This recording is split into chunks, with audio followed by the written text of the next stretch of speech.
Hello all students, आज हम chapter 5 contractual capacity of parties ये स्टार्ट कर रहे हैं। कॉन्ट्रेक्चुअल कैपेसिटी का क्या मतलब है कि कौन पर्सन्स ऐसे हैं जो कि कॉन्ट्रैक्ट कर सकते हैं। तो जो भी पर्सन्स जो वैलिड कॉन्ट्रैक्ट का जो एलिमेंट है वो क्या है कि जो पार्टीज़ टू कॉन्ट्रैक्ट है वो कॉन्ट्रैक्ट करने के कैपेबल होनी चाहिए। तो अब कौन कौन सी पार्टीज़ हैं जो कैपेबल हैं कॉन्ट्रैक्ट करने के, ये हम इस चैप्टर में पढ़ेंगे। तो according to section 11 Indian contract act के सेक्शन 11 में क्या कहा गया है, every person is competent to contract who is age of majority according to law to which he is subject and who is of sound mind as not disqualified from contracting by any law to which he is subject। यानी कि वो person जो कि major है यानी कि वयस्क है। सेकंड, जो कि साउंड माइंड का है यानी कि स्वस्थ दिमाग जिसका सही है। और थर्ड, जो कि लॉ के द्वारा क्वालिफाइड है। तो हम कह सकते हैं कि तीन चीज़ें हैं कॉन्ट्रेक्चुअल कैपेसिटी में, तीन चीज़ें आती हैं, एक तो साउंड माइंड, मेजर और third not be disqualified by any law. तो ऐसी क्वालिटी जिसके अंदर है वो ही पर्सन क्या कर सकते हैं, कॉन्ट्रैक्ट कर सकते हैं। अब सेक्शन 11 क्या कहता है कि ये पर्सन तो कॉन्ट्रैक्ट कर सकते हैं और कौन से पर्सन कॉन्ट्रैक्ट नहीं कर सकते। मेजर कर सकते हैं तो यानी कि जो माइनर्स हैं वो नहीं कर सकते। पर्सन्स ऑफ साउंड माइंड कर सकते हैं तो अनसाउंड माइंड के पर्सन्स नहीं कर सकते। और थर्ड, पर्सन जो qualified by not be disqualified by law हैं यानी कि क्वालिफाइड होने चाहिए लॉ से, ऐसे पर्सन कर सकते हैं। यानी कि जो कि डिसक्वालीफाइड हैं लॉ से वो कॉन्ट्रैक्ट नहीं कर सकते। तो अब हम ये सारी चीज़ें पढ़ेंगे। अब नेक्स्ट जो टॉपिक है वो हमारा है बर्डन ऑफ प्रूफ। तो बर्डन ऑफ प्रूफ का मतलब क्या है, इसका मतलब है कि जो पर्सन्स कॉन्ट्रैक्ट नहीं कर सकते, तो अगर मान लिया वो अपनी इस जो एक उन्हें जो प्रिविलेज मिला हुआ है इसका बेनिफिट लेना चाहते हैं और किसी भी लायबिलिटी से बचना चाहते हैं, तो उन्हें वो प्रूव करना पड़ेगा कि वो कॉन्ट्रैक्ट करते टाइम या तो माइनर थे या फिर अनसाउंड माइंड के थे या फिर डिसक्वालीफाइड फ्रॉम लॉ थे। तभी माना जाएगा कि वो पर्सन जो हैं वो जो है कॉन्ट्रैक्ट, उनके साथ किया गया कॉन्ट्रैक्ट जो है वो सही नहीं था। तो उस कॉन्ट्रैक्ट में कोई भी लायबिलिटी क्रिएट नहीं होती। तो नेक्स्ट है हमारा टॉपिक माइनर।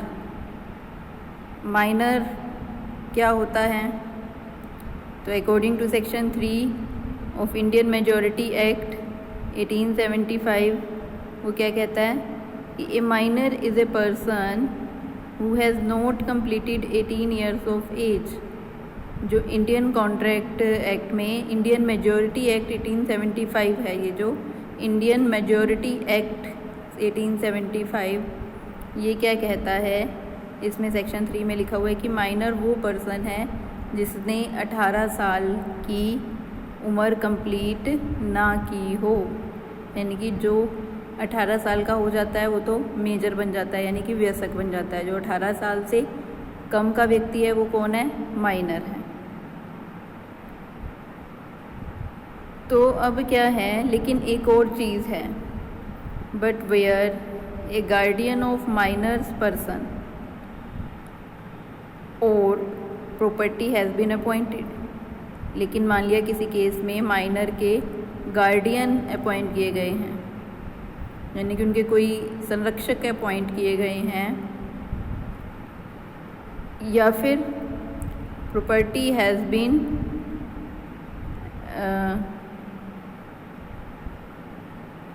और where the superintendence of minors property is by court of wards, या फिर उनकी प्रॉपर्टी की सुपरविज़न जो है वो कोर्ट ऑफ वार्ड के अंडर आती है कि वो उनकी प्रॉपर्टी की देख रेख करेंगे।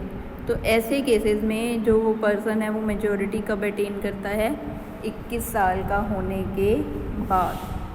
यानी कि नॉर्मल केसेस में तो 18 साल के ही पर्सन जो है मेजर अपॉइंट हो जाते हैं कि ये मेजर है, जो 18 साल का हो गया वो वयस्क हो गया। लेकिन ऐसे केसेस में जहाँ पे किसी माइनर के गार्डियन अपॉइंट किए गए हैं, यानी कि जिनके पेरेंट नहीं हैं, या फिर कोई और अपॉइंट किया गया है संरक्षक, या फिर कोर्ट ऑफ वार्ड्स के अंडर उनकी प्रॉपर्टी जो है वो सुपरविज़न में है, वहाँ पे जो है पर्सन कब अटेन करता है, मेजॉरिटी 21 साल का होने के बाद। लेकिन इंग्लिश लॉ में 18 साल में ही हर केस में मेजॉरिटी मानी जाती है। तो अब क्या कहा जाता है कि माइनर जो है वो कॉन्ट्रैक्ट नहीं कर सकता।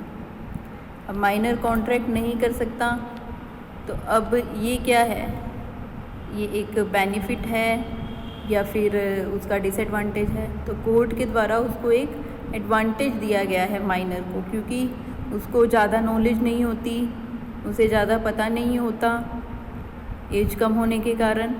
तो यहाँ पे कोर्ट ने उसको एक उसके हितों की रक्षा करने के लिए उसको ये जो है एक बेनिफिट दिया है कि माइनर के साथ किया गया कॉन्ट्रैक्ट जो है वो क्या होता है, वॉइड होता है। वहाँ पे माइनर की कोई भी लायबिलिटी नहीं बनती।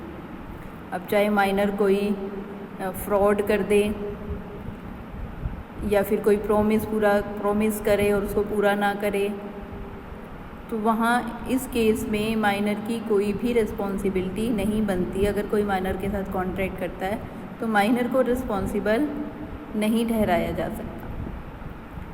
लेकिन अब अगर ऐसा हो जाए तो माइनर के साथ तो कोई कॉन्ट्रैक्ट करेगा ही नहीं, कोई उसको वस्तुएं नहीं देगा, कोई कुछ भी नहीं देगा माइनर को।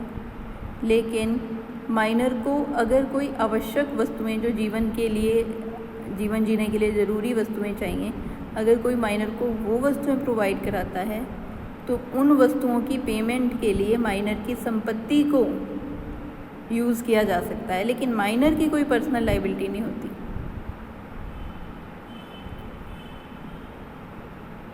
ठीक है, तो ऐसा इसलिए किया गया है ताकि माइनर को जो है आवश्यक वस्तुएं मिल जाएं और माइनर के हितों की रक्षा भी हो, कोई माइनर का फ़ायदा ना उठा पाए। तो नेक्स्ट पॉइंट क्या है हमारा, माइनर्स एग्रीमेंट।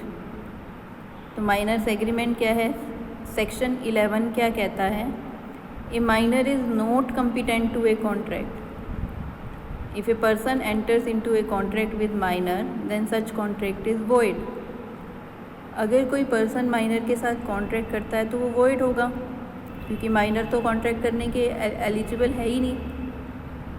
लेकिन प्रीवी काउंसिल ने क्या कहा, मोहरी बीबी वर्सेस धर्मदास घोष में, agreement with minors are void.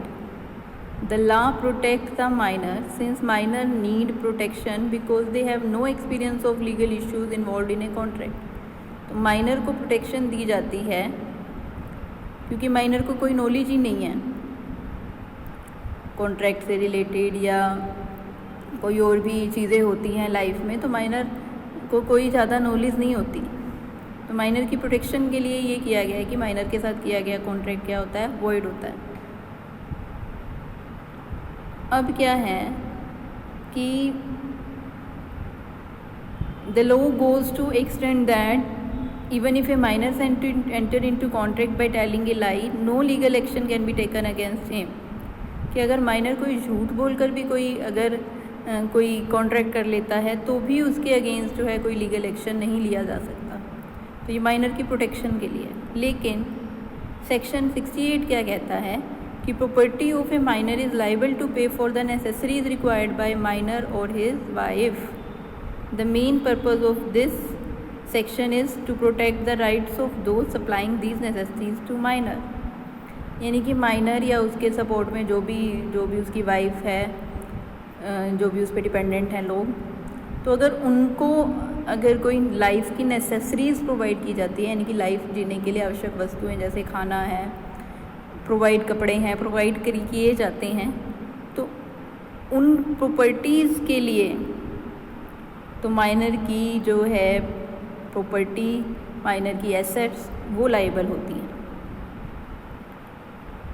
ठीक है, तो माइनर पर्सनली लाइबल नहीं होता, उसकी प्रॉपर्टी ही लाइबल होती है। तो कहने का मतलब क्या है कि माइनर को पूरी प्रोटेक्शन दी हुई है, माइनर, ताकि माइनर का कोई फ़ायदा ना उठा सके। लेकिन अब जो लोग माइनर, अब ऐसा भी ना हो कि कोई माइनर को कोई सामान ही ना दे, तो उसको सामान भी मिले जो जीवन जीने के लिए आवश्यक है, और जो सामान प्रोवाइड कर रहे हैं उनके भी कोई लॉस ना हो। तो इसके लिए भी ये प्रोविज़न डाल दिया गया कि माइनर की प्रॉपर्टी को यूज़ किया जा सकता है पेमेंट के लिए, लेकिन माइनर रिस्पॉन्सिबल नहीं होगा।